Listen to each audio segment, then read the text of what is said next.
Divorce को लेकर आपने कुछ सोचा है? कानूनी प्रक्रिया के तहत आप डिवोर्स लेंगे, तलाक लेंगे अंजू से? मैं तलाक दूंगा नहीं। क्यों नहीं दूंगा? मेरी मर्जी है, वो मेरी मर्जी है तलाक देने का।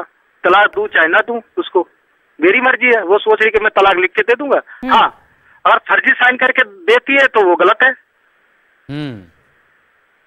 मैं तो तलाक नहीं दूंगा उसको। लेकिन अरविंद, वो तो नए रिश्ते में मान लीजिए, जैसे वहां दावा किया जा रहा है पाकिस्तान की मीडिया के मुताबिक कि वो निकाह कर चुकी हैं, तो मान ली वो तो फिर एक नए रिश्ते में बन चुकी हैं, फिर आप उन्हें अपनाना भी नहीं चाहते हैं, तो उन्हें तलाक क्यों नहीं देंगे आप कानूनी प्रक्रिया से? कानूनी प्रक्रिया से मैं केस ठोकूंगा ना। जैसे ही वो दिल यहाँ आए उस हिसाब से मैं केस ठोकूंगा इसके ऊपर। मैंने इसको तलाक नहीं दिया। केस ये करेंगे? मैं केस इस बात पर ठोकूंगा कि जब मैंने इससे कहा नहीं कि मैंने इसको तलाक नहीं दिया इंडिया के रूल के हिसाब से, तो उसने निकाह कैसे कर लिया? इंडिया में तो ये लागू होगा ना। लेकिन अरविंद, जो वीडियो में आप कह रहे हैं कि धमकाया जा रहा है, गालियां दी जा रही हैं, क्या इससे पहले भी अंजू इस तरीके से आपसे बातचीत करती थी, गुस्सा होती थी? देखो, गुस्सा तो हर चीज में होती है। मैंने ऐसे नहीं धमकाती थी वो कभी, मेरे को नहीं धमकाती थी वैसे। यानी अरविंद, आपको लगता है कि वो जो पाकिस्तान गई है तो उसकी बोली बदल गई है और ये किसी की शय पर इस तरह का व्यवहार कर रही है आपके साथ? सर, इसके बारे में मैं नहीं कुछ कह सकता। क्यों कर रही है, क्या कर रही है, वो जानती है। उसके बारे में वो गई है, वो जानती है कि मैं क्यों कर रही हूँ, क्यों कर रही हूँ, क्या कर रही हूँ। अरविंद, अंजू ने आपके ऊपर मारपीट करने का भी आरोप लगाया है, इसमें कितनी सच्चाई है? क्या आरोप लगाई? मारपीट करते थे आप, हिंसा का आरोप लगाया है आपके ऊपर।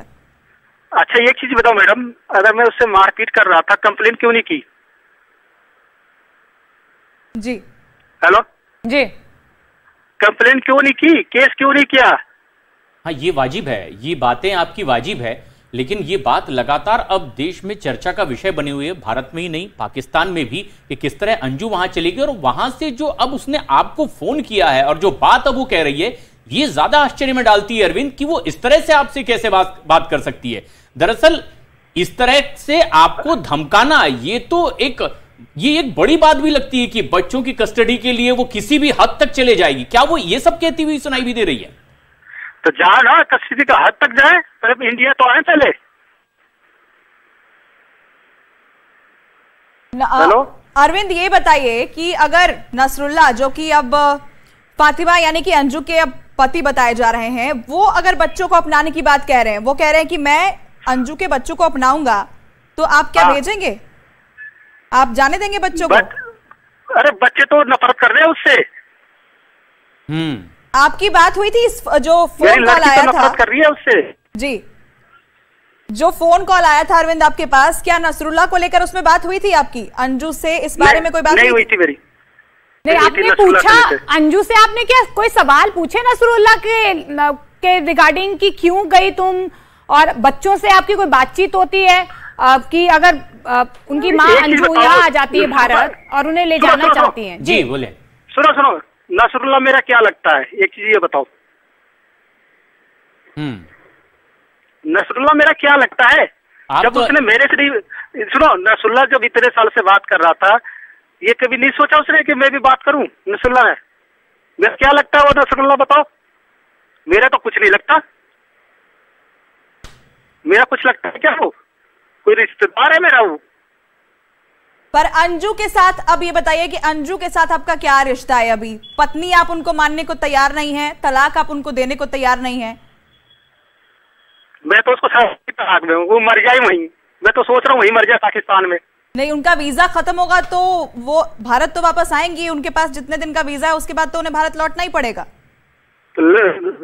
आए, कौन मना कर रहा है? लेकिन अरविंद, आप कह रहे हैं, आप इस तरीके की बातें, मैडम सुनो जी, आए चाहे कुछ भी करें, मर कोई रिश्तेदार के पास नहीं जा पाएगी। पहली बात ये, रास्ते बंद है उनके लिए। यानी सारे रिश्तेदारों की भी यही राय है? हाँ। उनके पिता से, उनके भाई से क्या आपकी बातचीत हुई है? बातचीत हो रही है, हमारी बात हो रही है। कह रही है उसको कहने दो, जो कह रही है करने दो उसको। उसका फोन बंद कर दो, फोन से मत बातें करो। सबने फोन उसका ब्लॉक कर रखा है। लेकिन अरविंद, आप कह रहे हैं कि वो आपके लिए मर चुकी हैं, लेकिन वो तो कह रही हैं कि वो जैसे वीजा खत्म होगा वो भारत आएंगी, कानूनी प्रक्रिया के तहत अपने बच्चों को ले जाना चाहती है। आप इस तरीके की बातें क्यों कर रहे हैं? आप तलाक भी नहीं देना चाहते, कानूनी प्रक्रिया के तहत उनके साथ भी नहीं रहना चाहते, अपनाना भी नहीं चाहते, लेकिन आप ये क्यों कह रहे हैं कि वो आपके लिए मर चुके हैं या वहीं रह जाएं? सुनो मैडम, एक बार उसने क्या बोला था कि दिल्ली में तलाक दे रखा है। अच्छा, उसने मैडम ने यही बोला है ना, वहाँ मीडिया वालों से नरसुल्ला ने यही बोला है ना कि 3 साल से तलाक का कागज दिल्ली में जमा है, दे रखा है। तो एक चीज बताओ, 3 साल से तलाक का कागज दिया है तो मेरे पास तो आना चाहिए, 3 साल तो हो गए। बिल्कुल ठीक है, मान लीजिए अभी तक नहीं दिया, लेकिन अब जब वो एक नई शादी के बंधन में बन चुकी हैं, पुराना रिश्ता वो तोड़ चुकी हैं, झूठ बोल के गई हैं आप लोगों से, आप कह रहे हैं कि परिवार में कोई उनको एक्सेप्ट नहीं करेगा, कोई रिश्तेदार उनको एक्सेप्ट नहीं करेगा, तो उनसे रिश्ता तोड़ क्यों नहीं देते आप? फिर आप कानूनी प्रक्रिया के तहत तलाक लीजिए। मैं तलाक नहीं लूंगा उससे, नहीं लेना मेरे को अभी। अब क्यों? इसकी क्या वजह है कि तलाक नहीं लेना? आपको साथ भी नहीं रखना, आपको तलाक भी नहीं लेना? एक चीज बताओ, पाकिस्तान में तलाक का कोई वो लिया है क्या? उसने बताया था कि तलाक लेके आई होगा। ये जो बात है ये आपकी बिल्कुल जायज है, क्योंकि आपकी अपनी तकलीफ है। बच्चे भी लगातार जिस तरह से रिएक्ट कर रहे हैं, आप बता रहे हैं, ये एक बड़ी तकलीफ की बात है जो परिवार के लोग जाहिर कर रहे हैं। लेकिन अरविंद, आगे कैसे देखते हैं, कैसे देखते हैं आप जिंदगी? दूसरी बात ये है जी, अगर कोई जाता है पाकिस्तान में शादी करते हैं तो 90 दिन का प्रोसेस होता है। हेलो जी बोलिए ना, हम सुन पा रहे हैं, बिल्कुल सुन पा रहे हैं। मैंने न्यूज में मीडिया सुना था, जिसने बोला था कि जो शादी करता है पाकिस्तान में 90 दिन का होता है कोर्स। 90 दिन का होता है। अगर वो बंदा अगर हिंदू से नहीं है, वो नहीं है, अगर उस दावत में शामिल नहीं होता, तब तक वो शादी नहीं कर सकती। लेकिन अरविंद, आप क्या कर रहे हैं? अगला कदम आपका क्या है? कानूनी प्रक्रिया के तहत अगला कदम क्या है? पुलिस में जा रहे हैं आप? किस तरीके की कंप्लेंट आप करना चाह रहे हैं? क्या कानूनी हथियार अपनाना चाह रहे हैं आप? क्या है आगे का आपका प्लान? मैडम, अभी इसके आगे मैं बात नहीं कर सकता, मैं खुद परेशान हूँ बच्चों को लेके। मैं बच्चों को लेके कहीं अच्छी जगह शिफ्ट करना चाहता हूँ जी।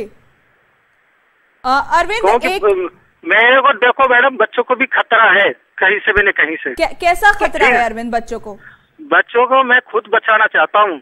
नहीं अरविंद, किस तरह का खतरा आप महसूस कर रहे हैं अपने बच्चों के लिए? अब एक चीज बताओ, वो धमकी दे रही वहां से, तो क्या पता मेरे ऊपर भी कुछ हो जाए। मेरे ऊपर हो जाए तो कौन लेगा मेरी जिम्मेदारी?